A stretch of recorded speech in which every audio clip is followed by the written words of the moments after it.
बेटा मैंने लास्ट क्या टर्म कराई थी आप लोगों को, बताइए।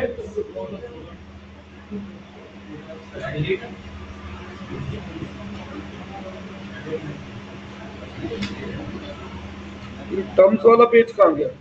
एक मिनट रुकना बेटा।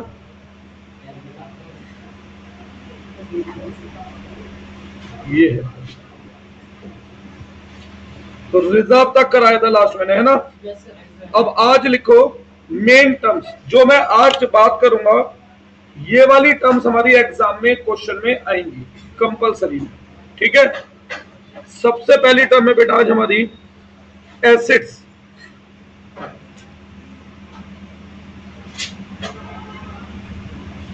एसिड्स का मतलब क्या मैंने आप लोगों को बता रखा है वैसे इन जनरल, जो मतलब मैंने बताया है बुक में वो मतलब नहीं है, बुक में थ्योरेटिकली मतलब डिफरेंट है। तो सबसे पहले एसिड्स की अगर हम बात करें तो मैंने एसिड्स का क्या मतलब बताया था, जिनके बदले में हम फ्यूचर पीरियड में काम करवाएंगे या बेनिफिट लेंगे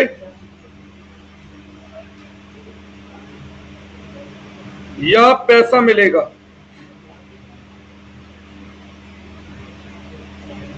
जिनके बदले में फ्यूचर पीरियड में हम काम करवाएंगे, बेनिफिट लेंगे या पैसा मिलेगा, ये क्या है हमारे, ये हमारे एसिड है, यही बताया था। अब देखो एसिड बेटा हमारे फर्दर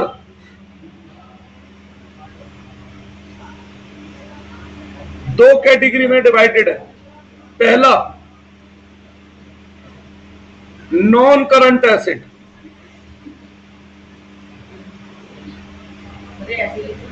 बिल्कुल ऐसे लिखो भाई। नोट्स कैसे अच्छे, जो हमें समझ में आए या बस जो कॉपी की शोभा बढ़ाए, जो हमें समझ में आए तो उसी रूप में लिखो ना। दूसरा करंट एसिड,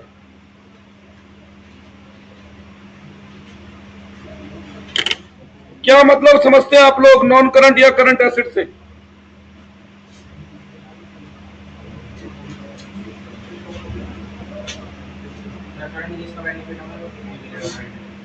करंट कौन से होते हैं जिनका बेनिफिट हमें, अच्छा अगर जिनका बेनिफिट करंट में ले लूंगा वो तो एक्सपेंसिव बन जाएंगे, फिर वो एसिड कैसे रह गए,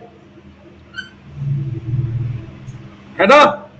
तो ये नहीं है। अब सुनो मेरी बात, देखो बेटा कुछ एसिड्स के मैं एग्जांपल दे रहा हूं, आप मुझे बताना कि जर्नली कितने समय में मैं उनका बेनिफिट लूंगा। मैंने किसी वर्कर को एडवांस में सैलरी दी है, तो आपके हिसाब से कितने समय में मैं उससे काम कराऊंगा? तो 5-6 साल में, 2-4 साल में, 5-7 महीनों में, 5-7 महीनों में। शॉर्ट पीरियड में बेनिफिट लूंगा, लॉन्ग पीरियड में, तो ये करंट है। एक्रूड इनकम, मैंने आपको ट्यूशन पढ़ा दिया, फीस नहीं मिली अभी मुझे, तो फीस कब मिलेगी? 5-6 साल बाद, 4-5, 2-3 साल बाद, 2-4 महीनों में। तो ये करंट एसिड है। मेरे पास पिछले साल के अनसोल्ड गुड्स बच गए, गुड्स बच रहे हैं जो मैंने बेचे नहीं, तो बिके नहीं मतलब, तो वो कब बेचूंगा? अगले साल में। कब? 2-4-6 महीने में, 2-4-6 साल बाद। तो ये क्या है? ये करंट एसिड है, ठीक है। तो यहां पर मैं आपको एक टर्म लिखूंगा, long term period, short term period. Actually में शॉर्ट टर्म पीरियड का मतलब होता है वन ऑपरेटिंग साइकिल, ठीक है। क्या होता है? One operating cycle. पर आप लोगों के 11th लेवल पर लोग इसे वन ऑपरेटिंग साइकिल ना कह करके 12 मंथ से डिनोट कर लेते हैं। किससे डिनोट कर लेते हैं बेटा? 12 मंथ से, ठीक है। आप लोगों के लेवल पे लोग क्या करते हैं, इसे आसान बना लेते हैं क्योंकि आप बिगिनर्स हैं 11th में, तो ये कह दिया जाता है हमें सेव 1 ईयर। कितने साल? 1 साल। और लॉन्ग पीरियड क्या हो गया फिर? 1 साल से ज्यादा। बट एक्चुअली में शॉर्ट पीरियड का मतलब होता है वन ऑपरेटिंग साइकिल। क्या होता है? और 12 month, whichever is later. अब समझो कैसे। ऑपरेटिंग साइकिल का मतलब पहले बताओ, आप में से कितनों को पता है? बताओ बेटा। बिजनेस का स्टार्ट से लेके एंड तक पूरा एक बेटा एंड तो कभी बिजनेस होगा ही नहीं। करंट का कोई पीरियड था नहीं, ये ऑपरेटिंग साइकिल नहीं होता। सुनो, ऑपरेटिंग साइकिल पीरियड किसे कहते हैं? मैंने रॉ मटेरियल खरीदा, फिर उसे फिनिश गुड्स बनाऊंगा, फिर वो गुड्स मतलब रॉ मटेरियल खरीदते ही गुड्स बना दूंगा या थोड़े समय गोडाउन में रहेंगे, फिर फिनिश गुड्स बनाऊंगा, वो भी कुछ समय गोडाउन में रहेंगे, फिर कस्टमर को बिकेंगे, ये भी कस्टमर उधार दे, फिर कुछ समय बाद पैसा आएगा।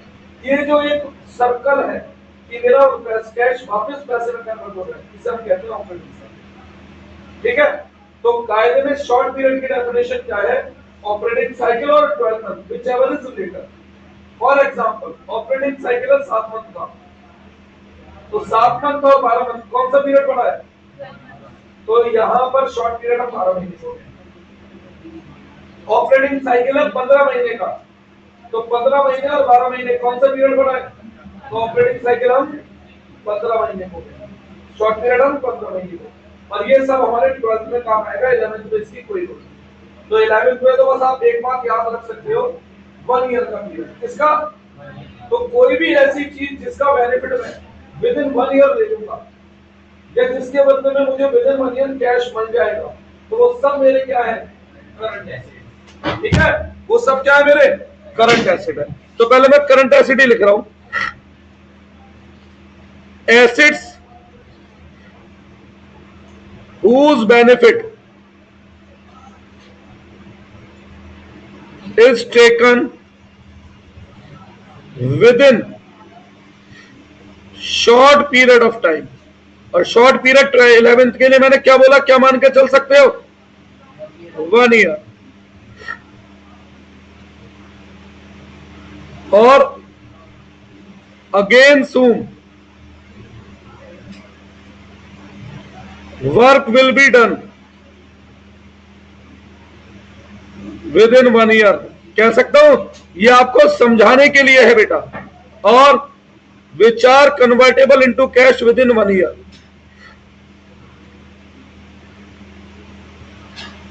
Into cash within 1 year. ऐसे एसेट्स को हम कहते हैं करंट एसेट्स। अब मैं करंट एसेट की अगर लिस्ट लिखूं, कुछ सारे तो नहीं लिख सकता, कुछ कॉमन यूज। तो सबसे पहला करंट एसेट क्या है? कैश। अभी भी यूज कर सकता हूं, कभी भी यूज कर सकता हूं, है ना। बैंक, बैंक का मतलब क्या समझते हैं? जो बैंक में जमा पैसा है, कब बेनिफिट ले सकता हूं? कभी भी, है ना। डेटर, जिन्हें उधार में माल बेचा, कितने समय में पैसा मिलेगा उनसे? 2, 4, 6 महीने, यानी विद इन 1 ईयर मिल जाएगा। बिल्स रिसीवेबल, सब टर्म्स पढ़ा चुका हूं ना मैं। ये बिल्स रिसीवेबल डॉक्यूमेंट है जिसके अगेंस्ट पैसा मिलना है। कितने समय में पैसा मिलेगा? शॉर्ट पीरियड में। स्टॉक, जो अनसोल्ड गुड्स हैं, कब बेच दूंगा? विद इन 1 ईयर बेच दूंगा। ठीक है। एक्रूड इनकम, मतलब काम कर दिया, पैसा नहीं मिला, तो कब मिल जाएगा? विद इन 1 ईयर मिल जाएगा। इसके अलावा प्रीपेड एक्सपेंस, एडवांस में वर्कर को तनख्वाह दे दी, 2-4 महीने में काम करा लूंगा। ये सब किसके एग्जाम्पल है बेटा? मेरे करंट एसेट के। किसके एग्जाम्पल है ये सब? Current asset. एक होता है लूज टूल। अब ये कहोगे आप, पता नहीं भैया क्या बता रहे हो, ये तो सुना ही नहीं। सुना है कभी? आप में से कोई ऐसा बच्चा नहीं है जिसने लूज टूल नहीं देखे। आप में से हर बच्चे ने लूज टूल देखे हैं। सोचो क्या होता है। हर बच्चे ने लूज टूल देखे हैं। सोचो क्या होता है।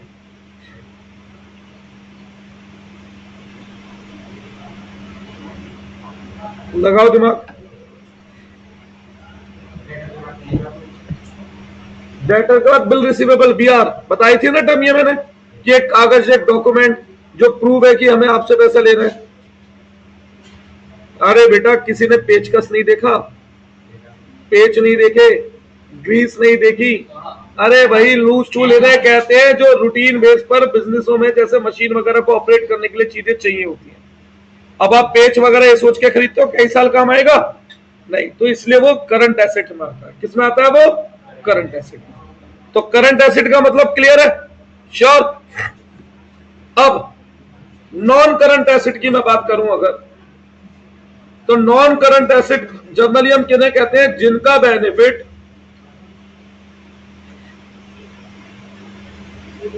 मैं जो लिखवाऊंगा ना वो बुक से कम नहीं होगा, बुक से ज्यादा हो सकता है, ठीक है, एक्स्ट्रा बातें हो सकती है, कम नहीं मिलेगी। जिनका benefit over long period of time मिलेगा हमें।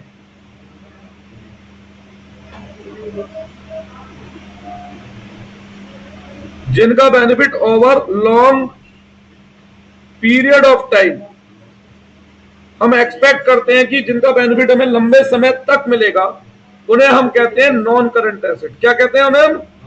अब नॉन करंट एसेट फर्दर 3 हिस्सों में डिवाइडेड है, ठीक। पहला PPE, plant property and equipment. PPE, plant property and equipment. Accounting standard 10। Accounting standard का मतलब मालूम है? कुछ आइडिया है? जो अकाउंट के संविधान है, एक तरीके से बाई लॉज है, उसके अंदर पीपीई के बारे में मेंशन है बेटा, उसके अंदर पीपीई के बारे में मेंशन है, ठीक है। Property plant equipment. दूसरा भी नीचे करके लिखूंगा, जगह इतनी नहीं होती ना। अब पीपीई का मतलब क्या होता है बेटा? जो एसेट बिजनेस की अर्निंग कैपेसिटी बढ़ा दें। क्या बढ़ा दें? अर्निंग कैपेसिटी बढ़ा दें। या जो एसेट बिजनेस की प्रोडक्शन कैपेसिटी बढ़ा दें। या जो एसेट बिजनेस की कॉस्ट, मतलब होता है खर्चे, कॉस्ट को रिड्यूस कर दें। ऐसे एसेट्स को हम कहते हैं पीपीई। बस बुक में एक लाइन एक्स्ट्रा लिखी है, इनका यूज लंबे समय तक करते हैं। मैं क्यों नहीं लिख रहा हूं, ये तो मैंने ऊपर ही बता दिया ना नॉन करंट में बेटा। तो लंबे समय के साथ साथ ये फीचर्स और है, ठीक है। अब मैं आपको एक एग्जांपल देता हूं बेटा। मैं उधार में माल बेच रखा है मैंने किसी मोहन नाम के पर्सन को, मुझे उससे पैसा लेना है फ्यूचर में। क्या ये मोहन मेरा एसेट है? हाँ, क्योंकि फ्यूचर में लेना है। पर क्या ये मोहन मेरे बिजनेस की अर्निंग कैपेसिटी को बढ़ा रहा है, प्रोडक्शन कैपेसिटी को बढ़ा रहा है, कॉस्ट को रिड्यूस कर रहा है? नहीं। तो बेटा ये हमारा क्या नहीं हो सकता? ये हमारा पीपी की कैटेगरी में नहीं आ सकता। कैश, गले में कैश रखा हुआ है बहुत सारा, शॉर्ट पीरियड यूज कर सकता हूं, चलो मैंने माना लॉन्ग भी मान लिया एक बार को। क्या रखा हुआ कैश मेरे बिजनेस की अर्निंग कैपेसिटी को बढ़ाता है? कैश नहीं बढ़ाता। कैश से अगर मशीन खरीदता हो तो वो मशीन बढ़ाती है। क्या मेरे बिजनेस की प्रोडक्शन क्षमता बढ़ जाती है गले में कैश होने से? क्या खर्चे रिड्यूस हो जाते हैं? नहीं। तो ये मेरा पीपी नहीं हो सकता। अब इसके एग्जांपल देता हूं। मशीन, अगर मेरा बिजनेस एक मशीन खरीदता है तो क्या मेरे बिजनेस की अर्निंग कैपेसिटी बढ़ती है, प्रोडक्शन कैपेसिटी? मशीन मेरे खर्चों को रिड्यूस कर देती है क्या? हाँ भाई, लेबर कम हो जाएगी। तो मशीन क्या है मेरे लिए? पीपी, ठीक है। मशीन क्या है मेरे लिए? पीपी। मैं एक नई बिल्डिंग खरीदता हूं बड़ी, क्या उससे मेरी प्रोडक्शन कैपेसिटी बढ़ती है? आया ना? क्यों? ज्यादा बड़ी बिल्डिंग होगी तो ज्यादा प्रोडक्शन नहीं होगा। क्या मेरी अर्निंग कैपेसिटी बढ़ सकती है प्रोडक्शन बढ़ेगा तो बिल्डिंग क्या है मेरे लिए? पीपीई। अब ये पीपीई फर्दर 2 हिस्सों में डिवाइडेड होता है। कितनों में? फर्दर 2 हिस्सों में। एक टेंजेबल फिक्स एसेट, सुना है कुछ स्कूल में ये शब्द, जरूर सुना होगा। और एक इंटेंजिबल फिक्स एसेट। अब ये टेंजेबल और इंटेंजिबल फिक्स एसेट्स क्या होते हैं? अगर सुना है तो समझाओ मुझे भी थोड़ा सा। और इंटेंजिबल एग्जाम्पल?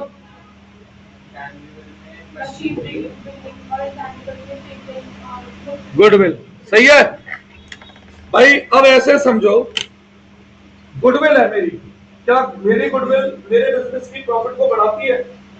मेरी गुडविल है तो मेरा प्रोडक्ट महंगा बिकता है, ज्यादा बिकता है। हाँ, मैं वही समझाने जा रहा हूँ। गुडविल का मतलब होता है बेटा वो नाम जिसकी वजह से बिजनेस की कमाई बढ़ती। अब मैंने एक एग्जांपल दिया था, पता नहीं आप बच्चे थे नहीं थे, शायद आपको दिया था, किसे दिया था, तुम्हें दिया था मैंने एक एग्जांपल दिया था, सिंपल एग्जांपल की बात करता हूँ। भाई एक है राम और एक है रावण, किसका नाम ज्यादा है? या नाम दोनों का बराबर है? भाई कोई ऐसा इंसान है जो राम के साथ रावण का नाम नहीं जानता? सब जानते हैं।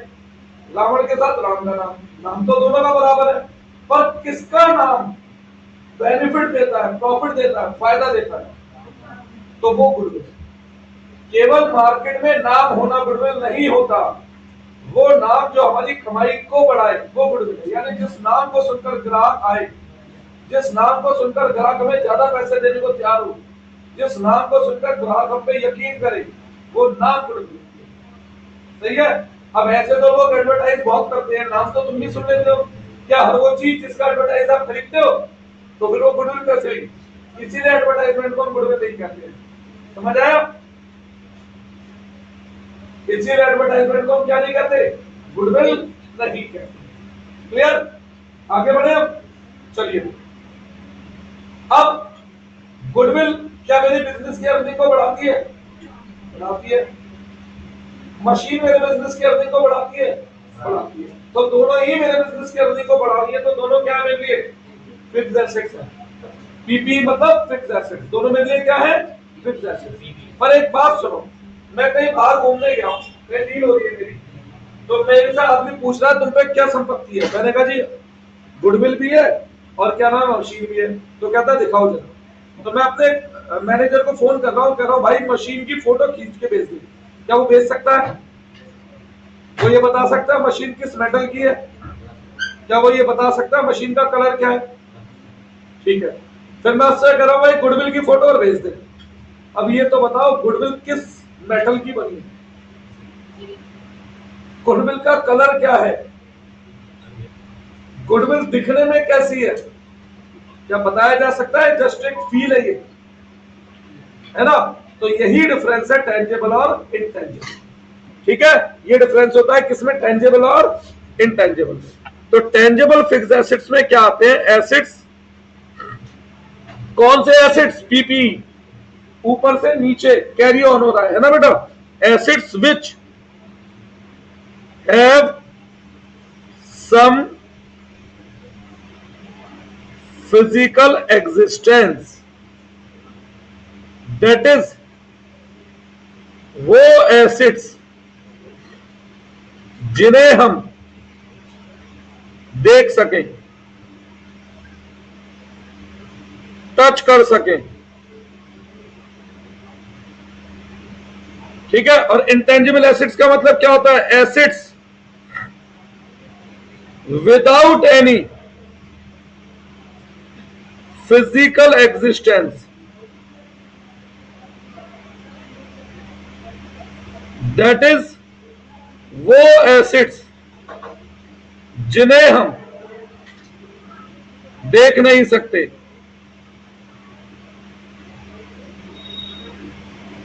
टच नहीं कर सकते। ठीक है ना भाई? जो चीज है ही नहीं मौजूदगी में। अब जैसे ईश्वर, हम एहसास ही तो करते हैं कि हाँ भगवान है, पर क्या हम उसे देख सकते हैं, टच कर सकते हैं? नहीं। तो वो इंटेंजिबल पावर है, इसलिए तो हम उसे क्या कहते हैं? Intangible power. क्लियर है ना बात? श्योर।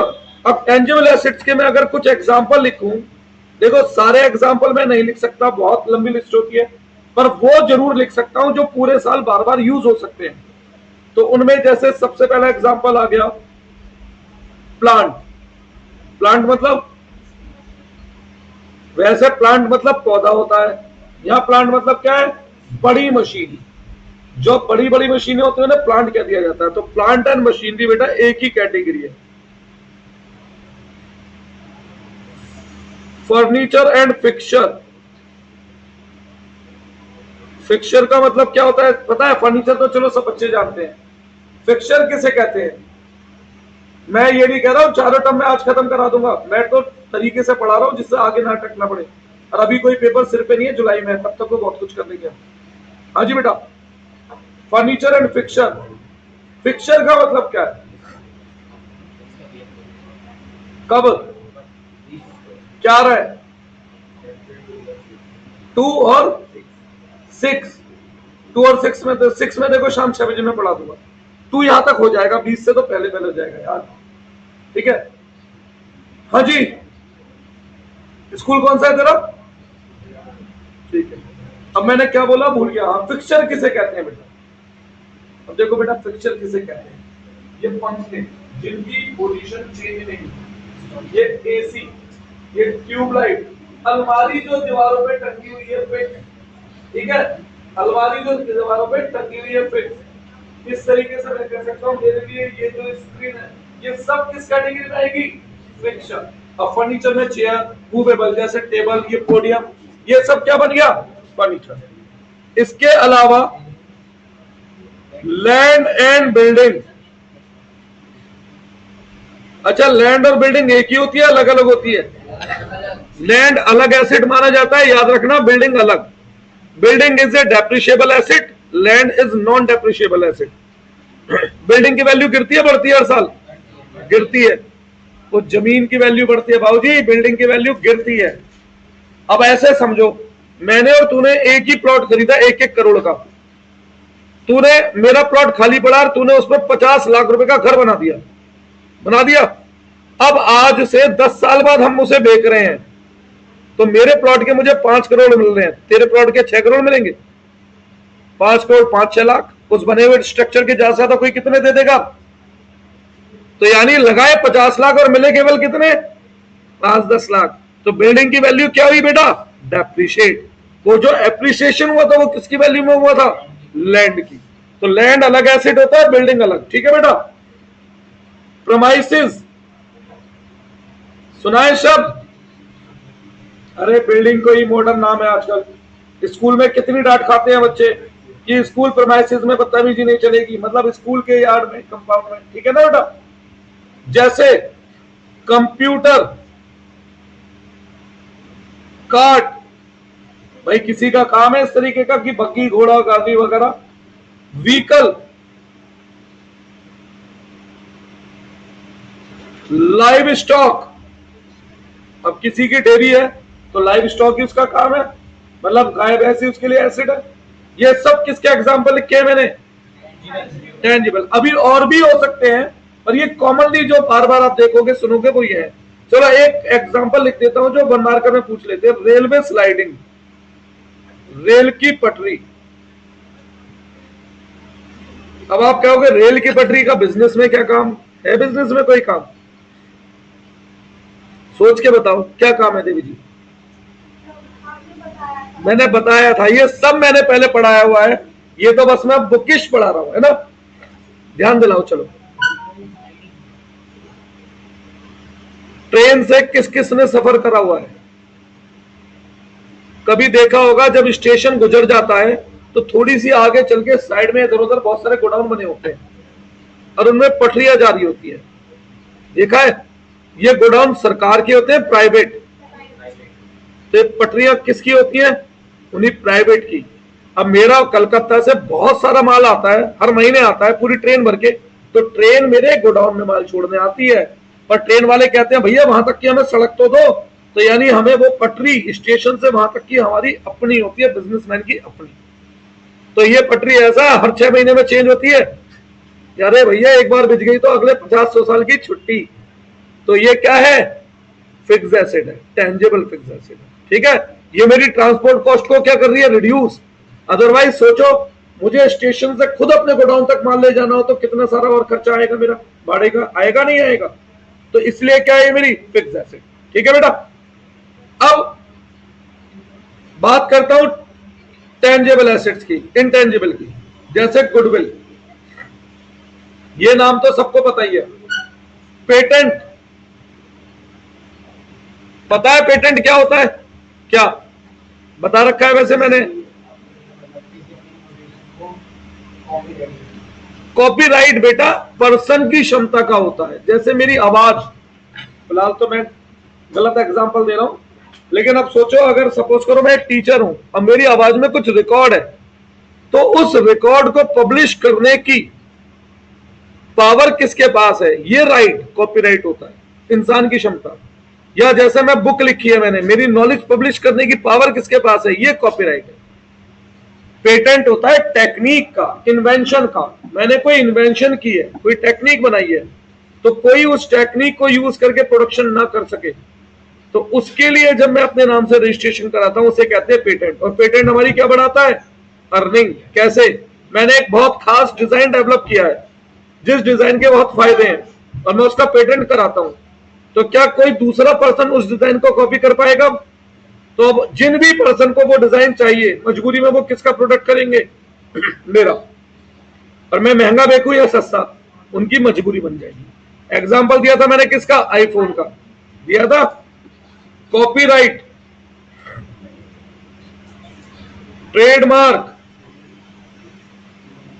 ब्रांड नेम,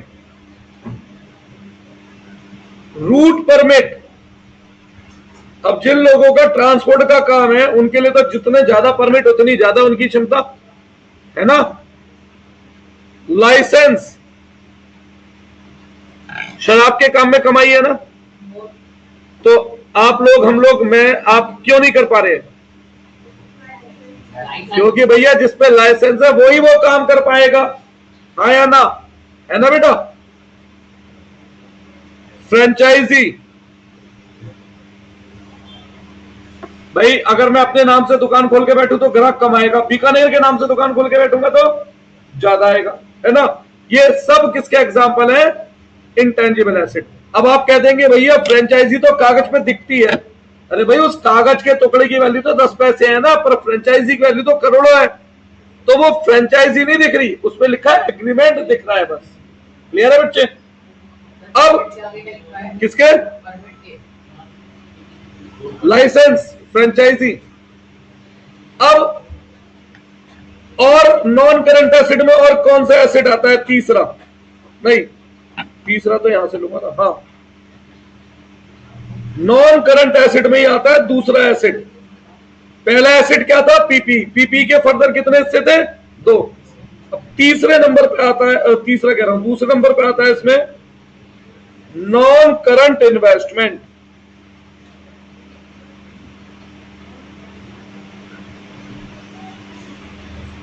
अच्छा एक बात बताओ, गोल्ड सिल्वर सुना है किसी?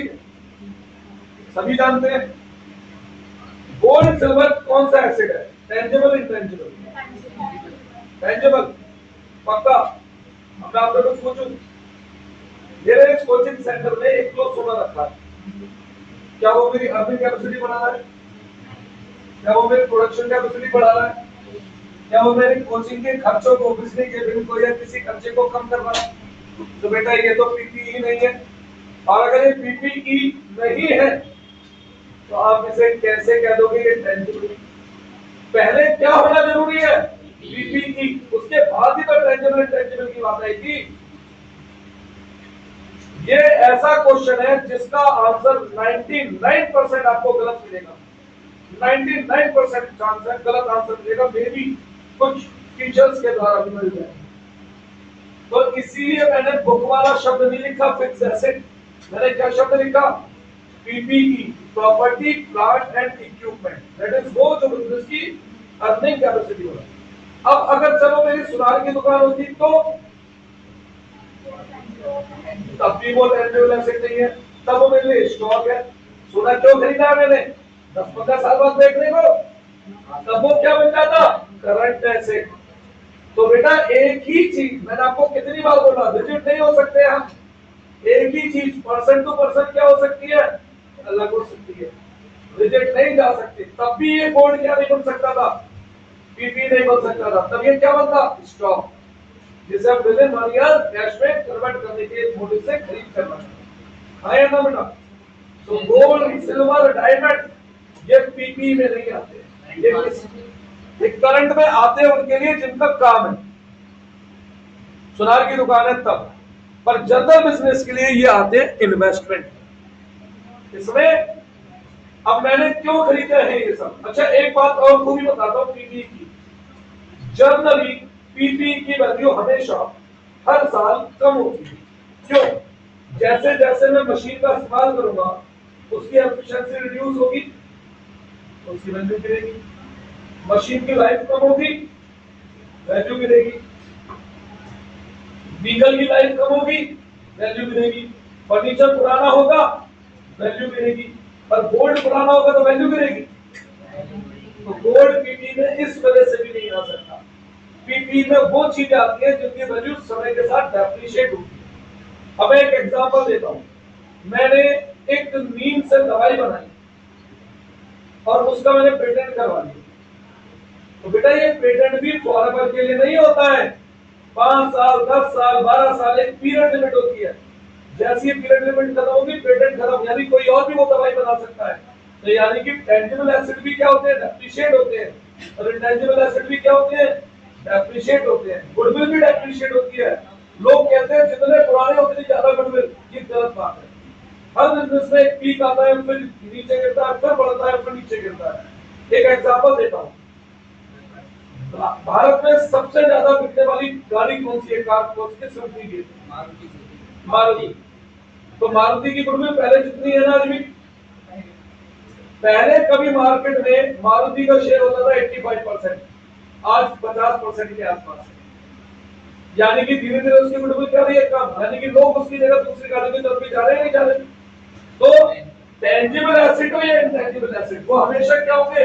डेप्रिशिएट। एक्सेप्ट वन एसेट, केवल एक एसेट ऐसा है जो टेंजिबल है पर वो डेप्रिशिएट नहीं होता, लैंड। क्या है वो? लैंड। ठीक है। अब बताओ क्या गोल्ड डेप्रिशिएट होता है? मतलब गोल्ड की ज्वेलरी क्योंकि पुरानी हो जाएगी तो सस्ती हो जाएगी नहीं। तो भैया अपने घर का सारा पुराना गोल्ड दे दो भाई, मैं ले लूंगा। डेप्रिशिएट वैल्यू पे दोगे तो ऐसा नहीं होता ना।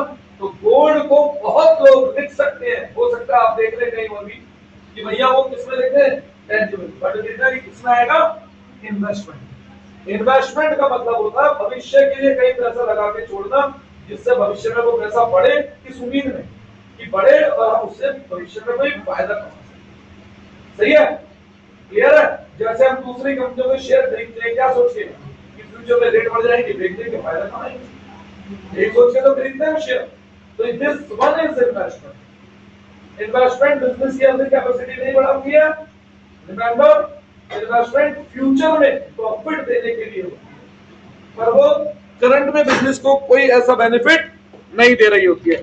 तो इन्वेस्टमेंट में जैसे क्या आ गया? इसमें आ गया गोल्ड। आपकी बुक में ये टर्म एक्सप्लेन्ड ही नहीं है। Silver, precious metal, precious stone या share debenture in other business. अब हमारा बिजनेस किसी और बिजनेस के शेयर या डिबेंचर खरीद ले तो वो हमारी क्या है बेटा? Non current investment. अब इन्वेस्टमेंट जरूरी नहीं है नॉन करंट हो, ये करंट भी हो सकती है, डिपेंड है। मैंने शेयर खरीदे 6 महीने बाद बेचने के लिए, तो क्या है? करंट। मैंने शेयर खरीदे किसी कंपनी के सोचने की जब भी ये डबल हो जाएंगे बेच दूंगा, चाहे 2 साल में, चाहे 2 महीने में, चाहे 5 साल में, तो ये क्या है? सही है ना? तो इन्वेस्टमेंट करंट भी हो सकती है, नॉन करंट भी। तो इन्वेस्टमेंट अगर लंबे समय के लिए तो नॉन करंट, शॉर्ट टर्म के लिए तो लिख लो इसे। टेंजिबल इंटेंजिबल बिल्कुल क्लियर है बेटा? श्योर? करंट एसेट क्लियर है? नॉन करंट क्लियर है? अब ध्यान से सोचो, चैप्टर 6 में अबूजर जी ऐसी टर्म्स ही तो है, इन्हीं टर्म्स के, तो फिर तो इसीलिए मैंने चैप्टर 2 के बाद वैसे मैंने चैप्टर 6 बैच में सिखा दिया है बच्चों को, पर मैं दोबारा पढ़ाऊंगा आप सब बुक्स। 6 पढ़ा चुका हूं ना मैं वैसे। क्या करूं? Precious metal, precious stone, share debenture in other company. अब डिबेंचर का मतलब क्या होता है? सुनिए, एक शब्द सुना होगा आप सभी बच्चों ने बहुत बार, डिबेंचर सुना है। क्या मतलब समझते हैं आप लोग? किसी को कोई मतलब पता है तो नेट पे देखो, चलो एक पेज ले सकता हूं।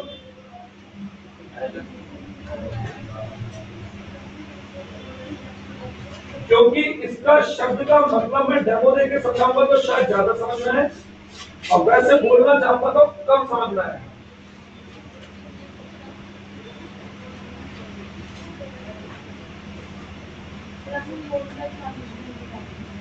वही मैं बता रहा हूं, और फिर मैं इसको इशू और रिडीम दोनों का मतलब समझाता हूं, ठीक है।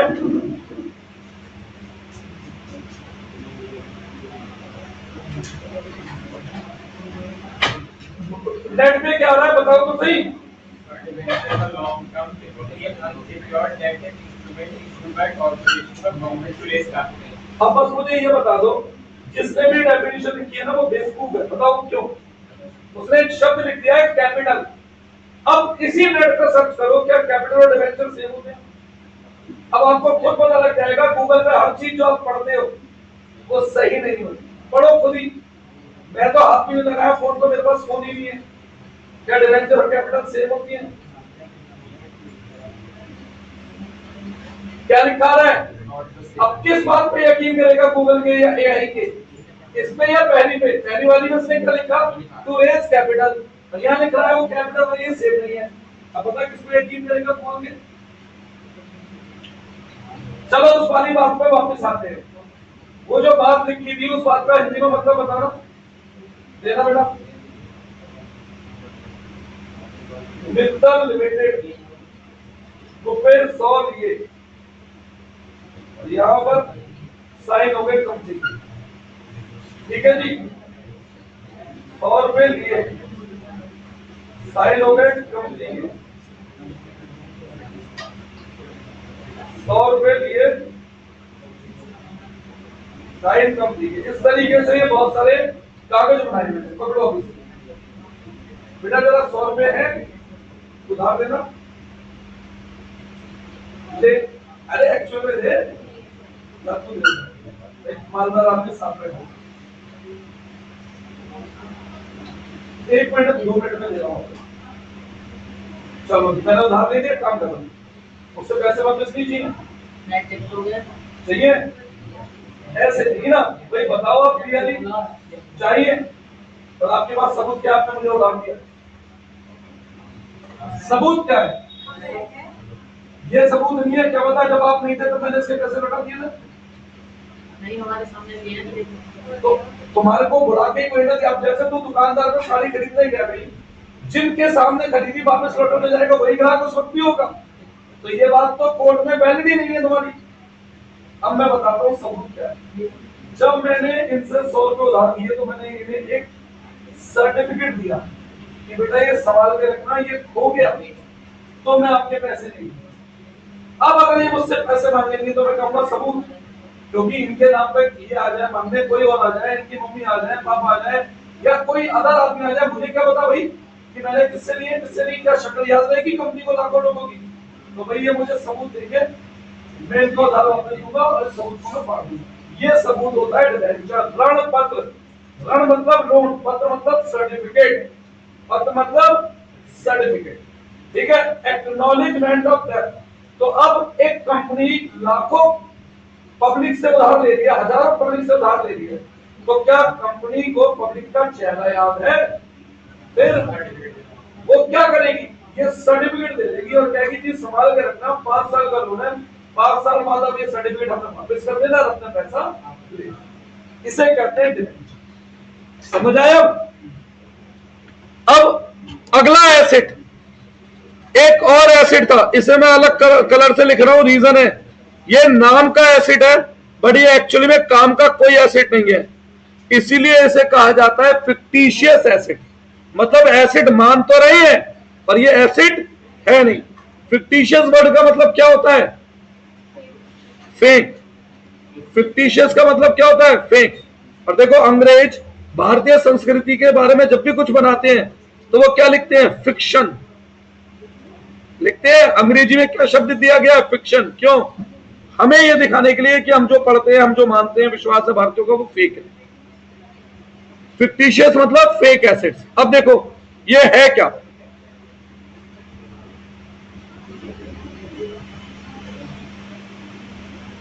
भाई जगह कम थी तो तीसरे नंबर पे मैं यहीं पे आ रहा हूं, इसे और नीचे लाके ला रहा हूं।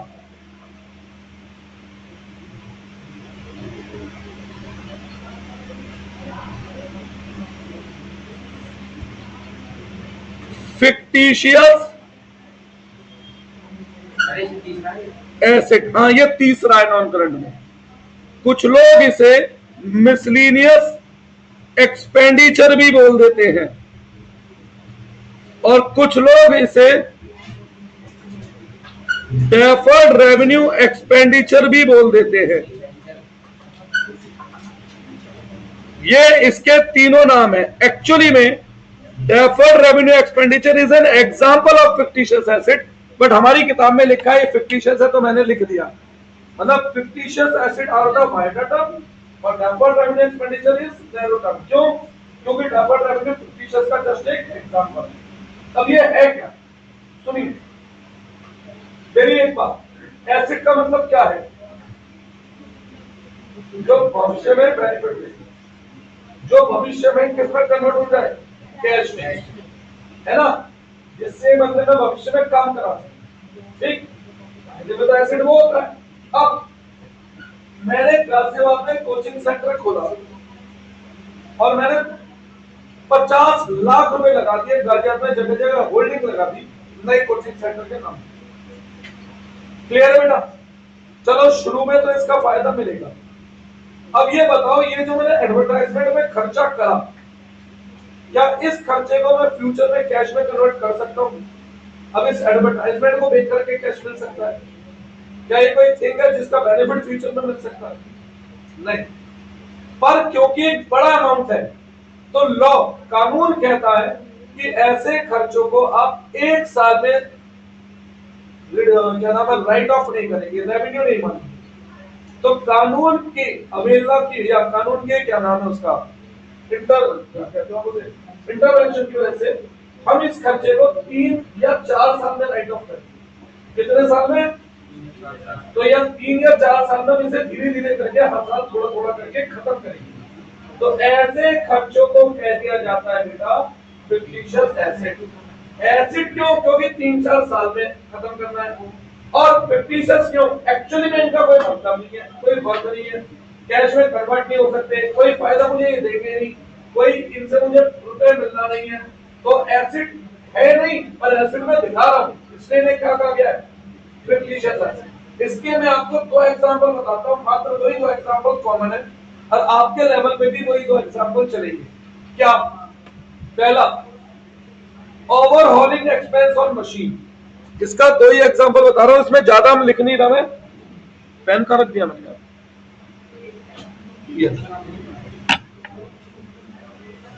ओवरहॉलिंग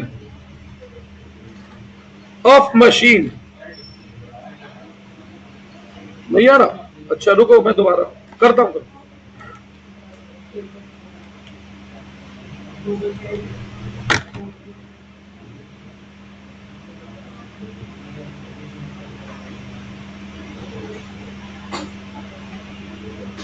अच्छा एक बात बताना, जो मैंने आपको पहले पढ़ाई थी बातें, उनकी वजह से अब ये जो बुकिश वाली बातें हैं वो थोड़ी सी ज्यादा समझ नहीं आ रही है बेटा।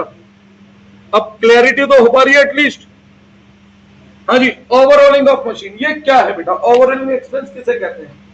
आप में से 4 व्हीलर किस किस के पास है और खुद सर्विस करवाने आप में से कितने जने जाते हो? कोई क्या है? अब देखो, आप कंपनी में सर्विस कराओगे तो कुछ ऐसा होता है, हर 6 महीने में होती है रूटीन सर्विस, होती है 7-8 हजार रुपए 9 हजार रुपए की। भाई आप घिसो, थोड़ा सा चलाओ, फिर से हल्का सा कमी आएगी, फिर कंपनी वाले कहते हैं कि हम हर 30 हजार में ये पार्ट बदलेंगे। वो थोड़ी महंगी सर्विस होती है, 35-40 हजार। फिर जब 1 लाख किलोमीटर हो जाती है गाड़ी तो कहते हैं अब ज्यादा पार्ट। अभी देखो मैं बताता हूँ, रियल केस है मेरी गाड़ी का, ये वैगनआर है वैसे तो फुल ऑटोमेटिक थी, रोहन मोटर में हर महीने हर बार सर्विस होती थी। इन बेवकूफों ने इतना ध्यान नहीं दिया कि इसमें एक ऑयल होता है जो उसकी मेमोरी को चलाता है जिससे ऑटो शिफ्ट होती है, उन्होंने उसे नहीं बदला। उकाड़ा हो गए मेरा गेयर बक्सा खराब, 1.5 लाख रुपए उसने लगा। तो अब ये जो 1.5 लाख रुपए का खर्चा मैंने करा, मैं इसे रूटीन रेवेन्यू एक्सपेंस मान लूं, डे टू डे एक्टिविटी। अब सोचो, पर मैं इसे एसिड भी तो नहीं मान सकता, क्या मुझे भविष्य में फायदा देगा? गाड़ी तो वैसी चल रही है ना जैसी पहले चल रही थी, या गाड़ी हवा में उड़ेगी, या गाड़ी का एवरेज बढ़ जाएगा, जैसी चलनी थी वैसी चल रही है। तो ऐसे खर्चे को कहते हैं बेटा ओवरऑलिंग एक्सपेंस। तो ऐसे खर्चे को कानून कहता है, लॉ कहता है कि 2, 3, 4 साल में किसी तरह रिकॉर्ड करो, ना कि एक ही बारी में ऐसे खर्चा। सही है? अब कानून ऐसे क्यों कहता है? अब एक ही बारी में खर्चा मानोगे तो आपका प्रॉफिट कम दिखेगा, सरकार को टैक्स नहीं मिलेगा, है ना? कोई डाउट है? दूसरा, एडवर्टाइजमेंट एक्सपेंडिचर। 2 टर्म होती है, एक होता है एडवर्टाइजमेंट एक्सपेंस और एक टर्म होती है एडवर्टाइजमेंट एक्सपेंडिचर। दोनों में डिफरेंस क्या होता है? एडवर्टाइजमेंट एक्सपेंस बेटा बेसिकली होता है बिल्कुल करंट बेनिफिट के लिए। जैसे मैं अभी स्कूलों के बाहर छोटे छोटे बोर्ड लगवा दूं कि भाई brother academy of commerce fresh 11th batch start on this date, ये बोर्ड लगवा दूं, ठीक है? तो एक बात बताओ, इसका फायदा मुझे अगले साल भी मिलेगा? अरे अभी 2 महीने तक बस, जो बच्चे आने होंगे भाई नहीं तो नहीं आएंगे, मैं 2-3 महीने बाद, यही है ना? तो this one is advertisement expense, जिसका फायदा केवल करंट पीरियड में मिला।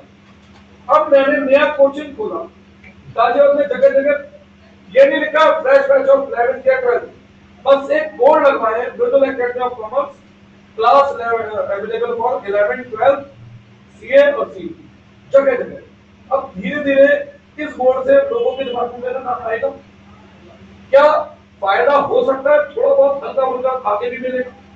क्या मैंने ये सोच के ये खर्चा किया कि इसका फायदा केवल अभी के अभी लेना है, या ये सोच के कि मुझे मार्केट में एस्टेब्लिश होना है थोड़ा लंबे समय? तो जिसे कहते हैं एडवर्टाइजमेंट एक्सपेंडिचर। तो एडवर्टाइजमेंट एक्सपेंस अलग होता है, एक्सपेंडिचर अलग होता है। तो इसमें दूसरा एग्जांपल आपका जो आएगा वो आएगा एडवर्टाइजमेंट एक्सपेंडिचर, ठीक है? ये था पूरा एसेट, ये था पूरा एसेट। सबसे लंबा मुझे एसेट ही समझाना पड़ता है, ठीक? इनकम और लायबिलिटी एक सिंगल डे में समझाता हूं, और फिर दूसरा मैं लंबा समय लेता हूं बेटा एक्सपेंस में। एक्सपेंस की लिस्ट बहुत लंबी होती है, एसेट की लिस्ट लंबी होती है, लायबिलिटी की लिस्ट छोटी होती है, इनकम की लिस्ट छोटी होती है। आप में से किसके फादर बिजनेसमैन है? ठीक है, क्या काम है गौरी जी पापा का? किसका? जनरेटर। आपके पापा की बिजनेस की इनकम के सोर्स बताओ क्या है? ले देके 2 या 3 ही लिखेंगे, sale of generator, sale of spare part, repair of generator, आप खत्म। ज्यादा से ज्यादा कुछ पैसा बैंक में पड़ा है तो इंटरेस्ट, कोई 5 सोर्स दिख रहा है। पर खर्चों की बात करूं तो दुकान पे खर्चे अभी गिनवाने शुरू कर दो, लिस्ट खत्म नहीं होगी, खर्चे कभी खत्म नहीं होंगे। तो एक्सपेंस वाइडर होते हैं, बहुत सारे होते हैं, और इनकम क्या होती है किसी भी बिजनेस में? थोड़ी सी। तो इनकम और लायबिलिटी सिंगल डे में खत्म होगा, एक्सपेंस में भी एक पूरा डे, ठीक है? एक्सपेंस में भी क्या होंगे? पूरा। कोई डाउट है इसमें यहां तक? श्योर? तो परसों की क्लास में मैं आपको क्या कराऊंगा? अब एक्सपेंस, परसों की क्लास में एक्सपेंस। थोड़ा सा हिंट देके जाता हूं, एक्सपेंस 2 तरीके के होते हैं बेटा, एक डायरेक्ट और एक इनडायरेक्ट। थोड़ा सा आइडिया दोगे? मैंने दे रखा है पहले आइडिया, रिधिमा जी सब पढ़ा रखा है ना, ये मैंने याद दिलाऊं अभी? बोलो कहां से पढ़ा ये सब? पीछे कहा किसने पढ़ाया? सब बताया था ना यार, ये वही चीज अब काम आ रही है। देखो सुनो, एक्चुअली में डायरेक्ट एक्सपेंस का मतलब होता है वो खर्चा जिनके प्रोडक्शन से डायरेक्ट लिंक हो। तो जैसे जैसे प्रोडक्शन बढ़ाऊंगा खर्चा बढ़ जाएगा, प्रोडक्शन कम करूंगा खर्चा कम हो जाएगा। एग्जांपल देता हूं मैं अपने कोचिंग का, एक एग्जांपल दे रहा हूं। अगर मैं बच्चों को फोटोकॉपी नोट्स बांटता हूं, ठीक है? अगर मेरे पास 1 बच्चा है तो कितनी फोटोकॉपी करवाऊंगा? 1।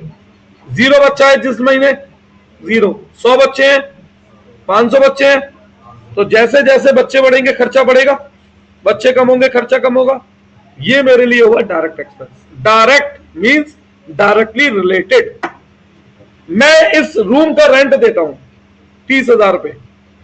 अब ये बताओ, जिस महीने में 0 बच्चा है कितना रेंट? 10 बच्चे हैं तो 150 हो जाएंगे, जब 200 होंगे तो क्या ये खर्चा प्रोडक्शन के साथ बढ़ गया? क्या ये कम हो गया? ये है इनडायरेक्ट एक्सपेंस, जिसे आम भाषा में कहा जाएगा फिक्स एक्सपेंस, फिक्स कॉस्ट। क्या कहा जाएगा? तो बस इसी छोटी सी चीज को 1 घंटे में क्या क्या पढ़ाऊंगा, यानी कुछ होगा पढ़ाने लायक 1 घंटे लायक, है ना भाई? कोई भी चीज एक लाइन में भी एक्सप्लेन होती है, एक पेज में भी, और उस पर पीएचडी भी होती है बेटा, थीसिस भी होती है। तो अभी तो हमने छोटा सा एक्सप्लेन किया, अगली क्लास में इसे लॉन्ग एक्सप्लेनेशन करना। और इन्हीं 4 चीजों पे अकाउंट्स टिकी है, एसेट, लायबिलिटी, इनकम, एक्सपेंस, ये आप समझ चुके होंगे। चैप्टर 6 मैंने इसीलिए थोड़ा सा शुरू में बीच में कराया था, कि पता लग जाए सारा डेबिट क्रेडिट किस पे है, इन 4 टर्म्स। आपको बेटा कल शाम 6 बजे मेरे पास आना है कंपलसरी, ठीक है? 2-3 बच्चे कल और बोले हैं, कल आ ही जाना, फिर शुरुआत की पहली क्लास कराऊंगा। तुम्हें पीछे का रिवाइज करना है तो बिल्कुल आ जाओ लाला जी। थर्ड कौन सा? थर्ड तो मैं क्लास में पढ़ाऊंगा। कब आ रहा है पेपर ये बताओ? जुलाई का पेपर। अरे जुलाई